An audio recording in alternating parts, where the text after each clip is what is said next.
this. So why don't we do a different sort of tower?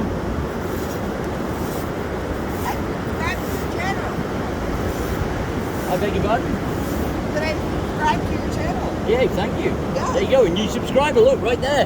Boom! So we're going to do just a building with a sloped roof like this.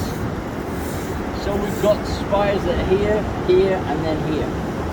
We're going to do a different style of building. So we're going to just make sure it's parallel, sort of parallel. Do that.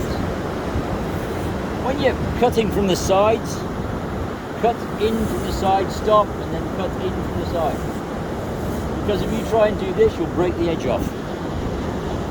And then just put your spatula across there, stand back, have a look, check it square, and then go straight down.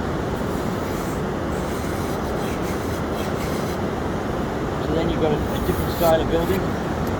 And also, when you're cutting all this off, you'll see that you're releasing the edge of your bucket. Yay! So we can get the bottom one off. That'd be good.